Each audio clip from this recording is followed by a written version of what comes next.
هي الحلقات تحفظني بآيات من القرآن، هي الحلقات تملأني بحب المصطفى العدنان، هي الحلقات تحفظني بآيات من القرآن، هي الحلقات تملأني بحب المصطفى العدنان، وأخلص نيتي دوما لرب واحد ديان بروح ملؤها طهور. Sure Hadid tefsiri 1. ayetten başlayıp okuyayım inşallah. Bismillah, elhamdülillah ve salatu ve selamu ala Resulillah. Esselamu aleyküm ve rahmetullahi ve berekatuh. Tüvende dehtanlığa İbn Kathir rahimuhullah'ın Kur'an-ı Kerim tefsiri Uygurca tercümesi Hadid suresi 1. ayetten başlayıp okuyayım inşallah. Euzu billahi mineşşeytanirracim. Sure Hadid Medine'de nazil bo'lgan 29 ayet. Sure Hadidning fazilati to'g'risida İmam Ahmad Irbaz ibn Sariyaning mundaq deganligini rivoyat qildi. Payg'ambar alayhisalom uxlashdan ilgari tasbih oyatlarini o'qiydi.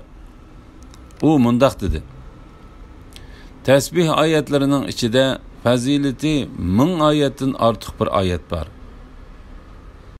Bu hadisni İmam Abu Davud, Tirmizi ve Nasa'i qatorliqlar rivoyat qilgan. Bu hadisda ko'rsatilgan oyat Sura Hadidning 3-oyatidir. Alloh taolo mundaq deydi: Alloh taolaning ibtidosi yo'qdir, intihası yoktur. Allah aşkarıdır. Yani mevcutluğunu ko'rsatuvchi dalillar bilan aqllarga aşkarıdır. Mahfidir. Yani uni ko'z bilan ko'rgili bo'lmaydi. Uning zotining mohiyatini tanishga aqllar erisholmaydi. Allah hamma narsani bilguchidir. Alloh taolo xolisa uni oldimizda tafsili bayon qilamiz.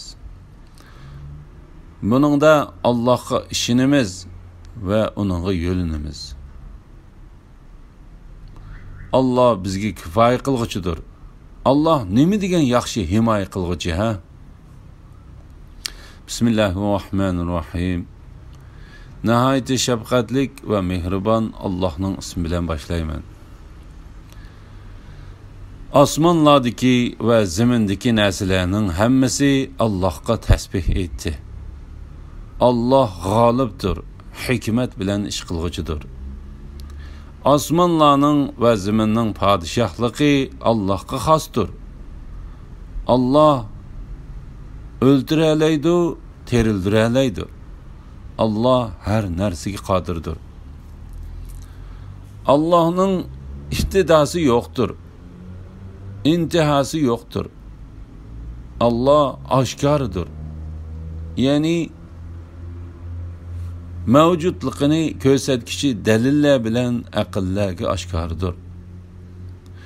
Mahfidir. Yani uni ko'z bilan ko'rgili bo'lmaydi. Uning zotining mohiyatini tanishga aqllar erisholmaydi. Allah hamma narsani bilguchidir. Barliq mavjudotlarning Allohga tasbih etishi va Allohning ba'zi sifatlarining bayoni to'g'risida. Allah Teala bu ayette osmonlardagi va zamindagi bütün canlılarning va o'simliklarning Allohga tasbih etadiganligini xabar qildi. Allah Teala yana bir oyatda mundaq degan: 7 osmon, zamin va ulardagi mahluqotlar Allohni pok deb biladi. Koinotdagi qandoqligi narsa bo'lmasin, Allohni pok deb madhiylaydi. Ya'ni Allah'ның ulug'ligini so'zlaydi. Lekin sizlar tilinglar o'xshash bo'lmaganligi uchun ularning madhisini sezmaysizlar. Allah haqiqatan bandalariga halimdir. Ya'ni osiylik qilganlarni jazolashga aldirib ketmaydi. Tavba qilguvchilarni mag'firat qilguchidir. La ilaha illalloh Muhammadur Rasululloh. Allah g'olibdir. Ya'ni har narsa Alloh taologa haqiqatan bosh egidir. Hikmat bilan ish qilg'uchidir. Ya'ni narsalarni yaratishda, buyurish va to'sishlarda va shariat belgilamalarida hikmat bilan ish qilg'uchidir. Osmonlarning va zaminning podshohligi Allohga xosdir. Allah o'ltiralaydi, terildiralaydi. Ya'ni Allah mahluqotları ustida xohlagancha tasarruf yurgizadigan podshohdir. U jonliqlarni o'ltirdi va terildirdi. Xohlagan kishiga o'zining xohlagan narsasini ato qildi. Allah har narsaga qodirdir. Ya'ni Allah xohlagan narsa vujudga keladi, xohlamagan narsa vujudga kelmaydi. Allah ibtidosi yo'qdir. İntihası yo'qdir. Allah oshkoridir. Ya'ni mavjudligini ko'rsatkichi dalillar bilan aqllarga oshkoridir. Maxfidir. Ya'ni uni ko'z bilan ko'rgili bo'lmaydi. Uning zotining mohiyatini tanishga aqllar erisholmaydi. Mana bu oyat Irbaz ibn Sariyaning hadisida ko'rsatilgan fazilati 1000 oyatdan ortiq bo'lgan oyatning dal o'zidir. La ilaha illalloh Muhammad Rasulullah. Abu Davud Abu Zumaylining mundaq deganligini rivoyat qiladi.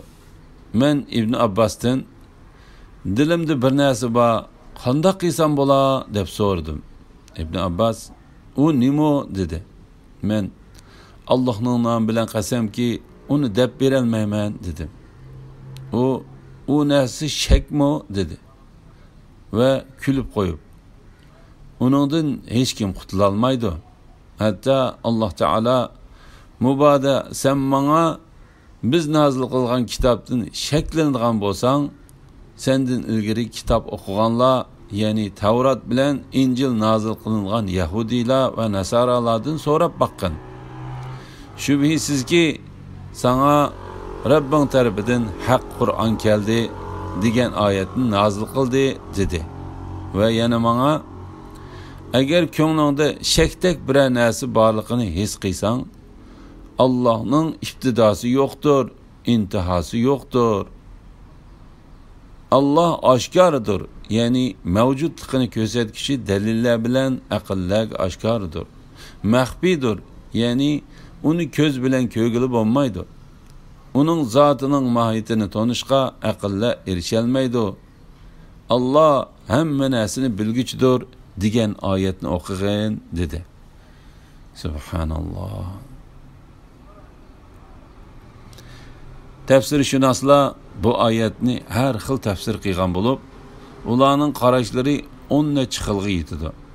Imom Buxoriy Yahyaning mundaq deganligini rivoyat qiladi. Allah oshkoridir. U barliq oshkor narsani bilib turadi. Allah maxfidir. U barliq yo'shirun maxfi narsani bilib turadi. İmam Mizzi mundaq deydi. Yahya degan bu odamning asli ismi İbn Zayyad Parra bo'lib, uning Qur'onning ma'nilari nomli kitobi bor. Bu oyat haqida nurg'un hadislar rivoyat qilingan bo'lib, İmam Ahmadning Abu Hurayradan rivoyat qilgan hadisi bulardan biridir. Payg'ambar alayhisalom uxlashdan burun mundaq duo qiladi. 7 osmonning Rabbi va katta arshning Rabbi bo'lgan ey Alloh, sen bizning Rabbimiz. Har narsaning Rabbidirsan. Tavratni, Injilni va Qur'onni nozil qilguvchisan.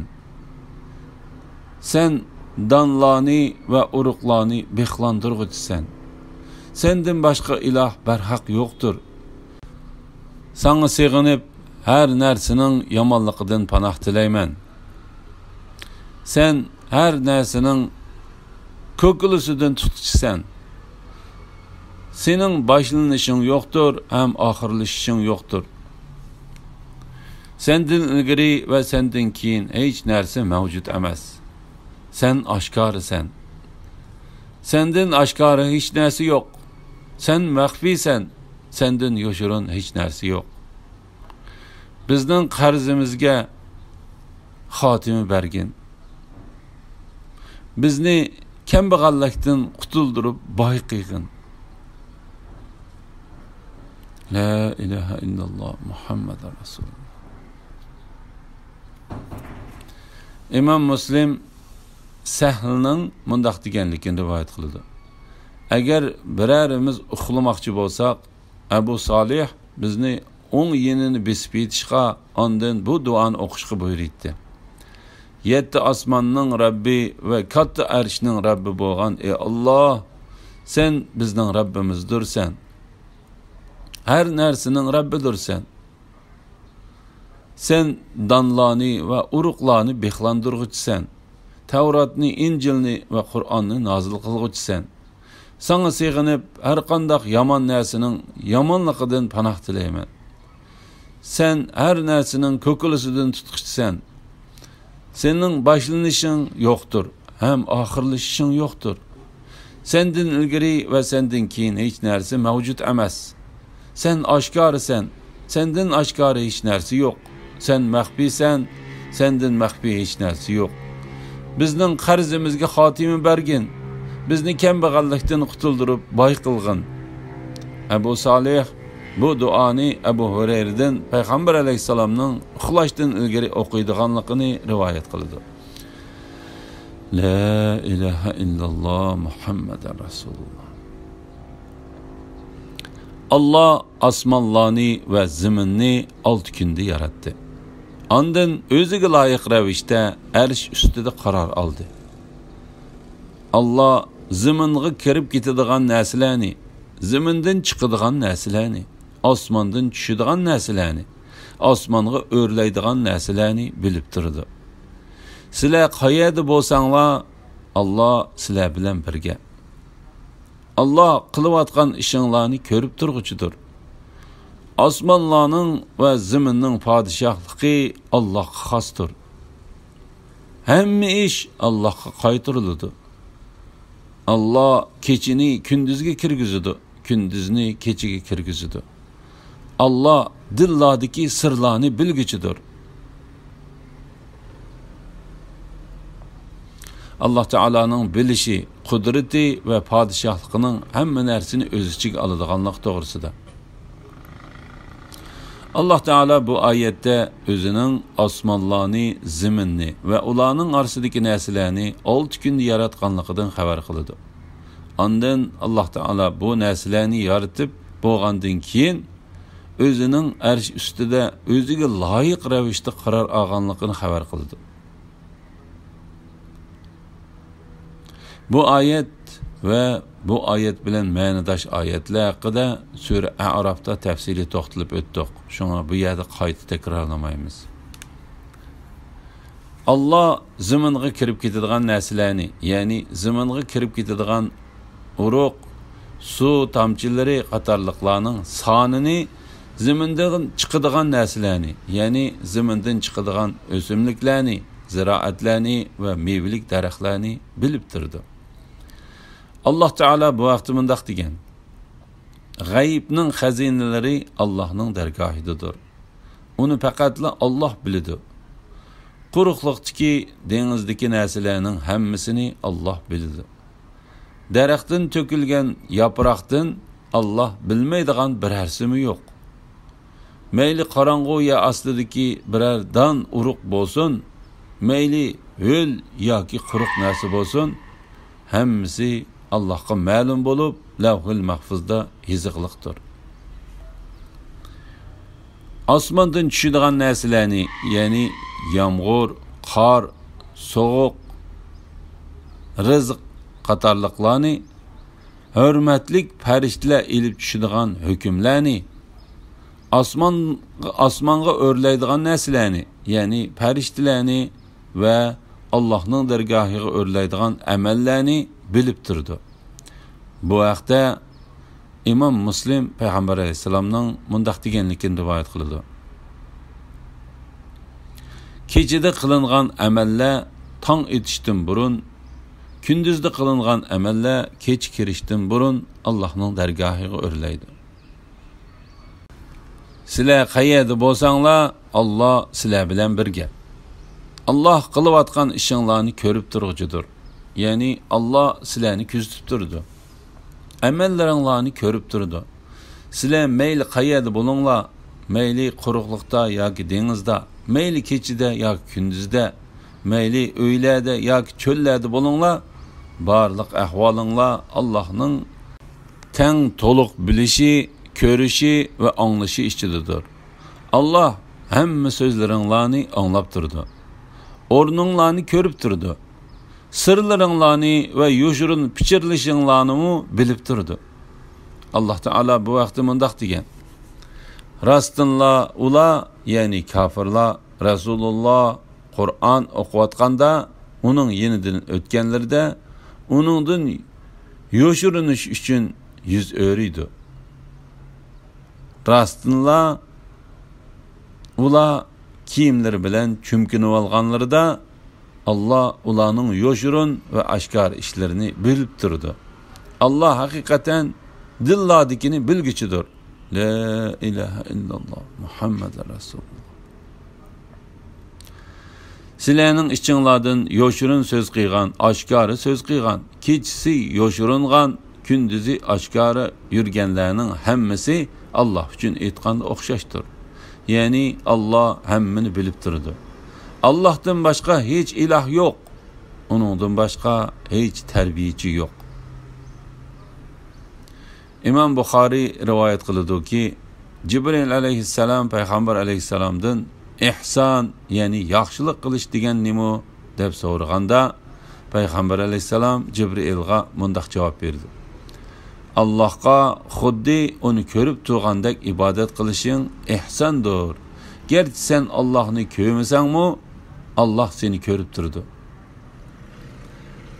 Osmonlarning va zaminning podshohligi Allohga xosdir. Hamma ish Allohga qaytariladi. Ya'ni Allah dunyo va oxiratning podshohidir. Alloh taolo bu vaqtda mundaq degan: Dunyo va oxirat shak shubhisiz bizning ilkimizdadir. Buning uchun Allah madhilanguchidir. Alloh taolo bu vaqtda mundaq degan: U Allohdir. Onundan bilek hiç ma'bud berhak yoktur. Dünya ve ahirette cemi hamd sana Allah'a mensuptur. Cemi hamd sana Allah'a xasdır. Osmonlardaki ve zimindeki hamma narsa Allah'ның mülküdür. Ahiretteki hamd sana mu Allah'a xasdır. Allah hikmet bilen iş kılgıçtır. Hammadan haberdardır. Osmonlardaki ve zimindeki hamma narsa Allohning mülküdür. Osmon ve zimin ahli Allohning oldida bosh egguchi qullardir. Alloh taolo bu vaqtda mundaq degan: Osmonlarda ve ziminda Allohga banda bo'lib bo'ysunmaydigan hech maxluq yo'qdir. Shak shubhisizki Allah ularni to'liq egalladi ve sonini mukammel bildi. Qiyomat kuni ularning hammasi Allohning dargohiga tenha keladi. La ilahe illallah Muhammed Resulullah. Hamma ish Allohga qaytariladi. Ya'ni qiyomat kuni barar joyi Allohning dargohidir. Ondan Allah mahluqotlar orasida o'zi xohlaganicha hukm chiqaradi. Allah adildir. Hiç kimge zulüm qilmaydi. O hiç kimge zarrichilikmi zulüm qilmaydi. Belki ularning bir yaxshi amaliga 10 hassa mukofot beradi. Allah hakikaten zarricha zulüm qilmaydi. Agar kishining zarricha yaxshiligi bo'lsa, Allah onu hassilab ziyoda qiladi. Öz dargohidan büyük ajr, ya'ni jannat ato qiladi. Allah Teala bu vaqtda mundaq degan: Qiyomat kuni biz amallar tortiladigan adolat tarozisini o'rnatamiz. hech odamga qilchi uvol qilinmaydi. Ya'ni yaxshi odamning yaxshiligi kamaytirib etilmaydi. Yomon odamning yomonligi oshirib etilmaydi. Agar uning qichi chog'liq amali bo'lsa-mu, uni hozir qilamiz. Bandalarning amallaridan hisob olishga biz yetarlikmiz. Allah kechini kunduzga kirgizadi. Kunduzni kechiga kirgizadi. Ya'ni Allah mahluqotlarni xohlagancha tasarruf qiladi. Kechi bilan kunduzni almashtirib turadi. U ikkisini o'zi xolig'ini bo'yicha hikmat bilan belgilaydi. Ba'zida kechini uzun, kunduzni qisqa qilib belgilasa, ya'ni ba'zida kunduzni uzun, kechini qisqa qilib belgilaydi. Va yana ba'zida kechi bilan kunduzning uzun qisqaligini o'xshash holat qiladi. Shu orqali qish, aytiyoz, yoz va kuzdan iborat fasllarni paydo qiladi. Bularning hammasi Allohning hikmati va o'rinlashtirishi bo'yicha. Allah mahluqotlariga xohlagan ravishda vujudga chiqadi. Allah dillardagi sirlarni bilguchidir. Ya'ni sirlar qanchalik nozuk va yoshirin bo'lgan taqdirdami, Allah uni bilib turdi. La ilaha illalloh Muhammadar Rasululloh. Alhamdulillah. Yuqorida Sura Hadid tafsiridan 6-oyatgacha angladinglar. Oxirini keyin qitimliq o'qishimiz davomlashtiramiz inshaalloh. Va sallallohu ala Muhammad va ala alihi va sahbihi ajma'in. Assalomu alaykum va rahmatullohi va barakatuh.